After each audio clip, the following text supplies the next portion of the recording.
اعتراض زنان مبنی بر اخراج دانشجویان دختر از خوابگاه دانشگاه کابل. زنان معترض بار دیگر با شعار ما را به جرم خواندن، ما را به جرم دیدن از دانشگاه کشیدند و جاده ها بیرون شدند. رسیدن پنجمین بسته های کمکی پول نقد به کابل. طالبان از رسیدن 40 میلیون دلار پول کمکی به کابل خبر دادند. تاکید رئیس جمهور تاجیکستان برای توجه بر فعالیت هراس‌افغانی در خاک افغانستان. رحمان میگوید که ایجاد یک کمربند امنیتی در اطراف افغانستان ضروری است. و وزیر خارجه هند گفت که از یک روند فراگیر مصالحه بر رهبری افغانها حمایت می‌کنیم.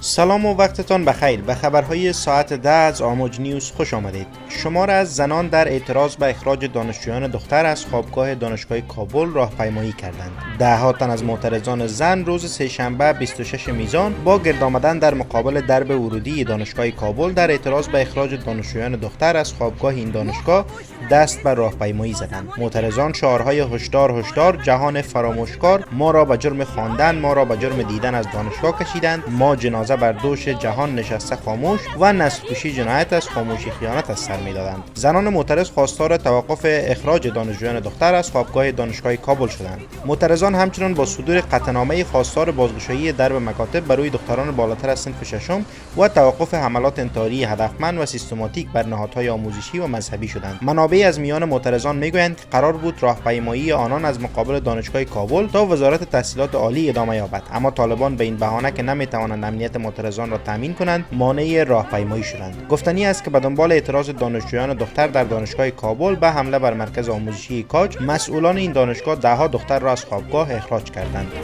به شکل استاده متنوع‌تر از هر بار داشته باشیم، اما متاسفانه طالبان ما را از انتحار و انفجار ترساندند. ما مردم افغانستان خودتان شاهد هستین، هر روز در هر کوچه و هر گوشه و کنار انفجار به شما. متاسفانه که محل را ترک گفتیم و به راهپیمایی ما خاتمه دادیم. بانک مرکزی تحت مدیریت طالبان از رسیدن یک بسته کمکی 40 میلیون دلاری دیگر به کابل خبر داده است. بانک مرکزی تحت مدیریت طالبان روز سه‌شنبه 26 میزان با نشر رشته تیویت‌های گفته است که یک بسته نقدی 40 میلیون دلاری به کابل رسیده و به یک بانک تجارتی تحویل داده شده است. این بانک افزوده که به عنوان نهاد ناظر بر سکتور مالی و بانکی کشور همواره تلاش کرده است تا در پرتو قوانین و مقررات با تمامی نهادهای مالی و بانکی بین‌المللی مراودات بهتر داشته باشد. در جریان 16 روز اخیر این پنجمین بسته 40 میلیون دلاری است که به کابل میرسد. بسته های 40 میلیون دلاری دیگر نیز به تاریخ های 11, 12, 19 و 20 ماه جاری وارد کابل شده بود. گفتنی است که آمار دقیق از کمک های نقدی که به افغانستان پس از تسلط طالبان صورت گرفته وجود ندارد و همچنان موارد مصرف این پول ها نیز روشن نیست.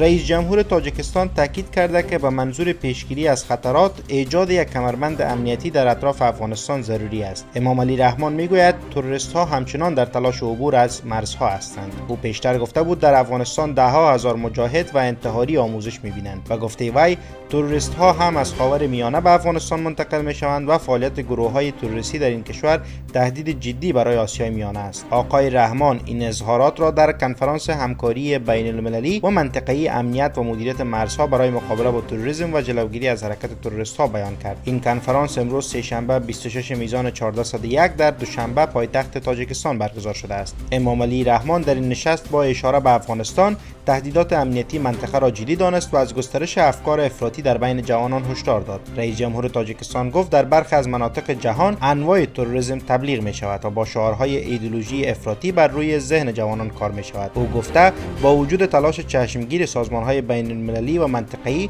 برخی کشورها رویکرد واحد در جلوگیری از رشد تروریسم ندارند. آقای رحمان خطاب به اشتراک کنندگان هشدار داد تا زمانی که همه طرف‌های ذی‌نفع رویکرد مشترک نداشته باشند مبارزه با تروریسم و تبلیغ افراطگرایی غیر ممکن است.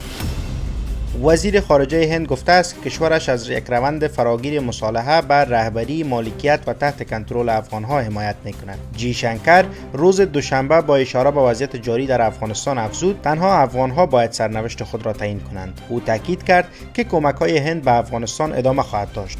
وزیر خارجه هند که در نشست زیر نام گفتگو درباره نقش هند در امور جهانی صحبت میکرد، با یادآوری از کشتارهای هزارها در افغانستان افزود که اتفاقات غم‌انگیز در آن کشور رخ میدهد. او گفت که اخیراً حمله به یک مکتب در افغانستان صورت گرفت که بسیاری از قربانیان آن متعلق به جامعه هزاره بود. اشاره آقای شنکر به حمله نزدیک به 3 هفته پیش با آموزشگاه کاج بود که دست کم 56 کشته و 115 زخمی بر جا گذاشت. این حادثه واکنش‌های گسترده‌ای را در سراسر جهان در پی داشت و در واکنش به آن شهروندان و فعالان کارزار نسل‌کشی هزاره‌ها را متوقف کنید را راه اندازی کردند. وزیر خارجه هند گفت هند نمی‌تواند مشخص کند که چه اتفاق در افغانستان می‌افتد. افغان‌ها باید سرنوشتشان را معین کنند. آنچه ما می‌توانیم کمک به مردم افغانستان در یک زمان دشوار است. جی شنکر تاکید کرد هند در رابطه با افغانستان قدم سیاسی نبرداشته و کمک‌هایش را تنها در بخش‌های ارسال دارو، واکسین و غذا انجام داده است. او این اقدامات را تلاش برای کمک به افغان‌ها در یک شرایط بسیار سخت خواند. روابط هند با طالبان به دلیل حمایت قوی این گروه توسط پاکستان همواره پیچیده بوده است. در حال حاضر صدور ویزه هند برای دانشجویان و سایر افغان‌ها متوقف است. وزیر خارجه هند چند پیش دلیل لغو ویزه دانشجویان و توقف این روند را امنیتی و نبود سفارت هند در افغانستان خوانده بود.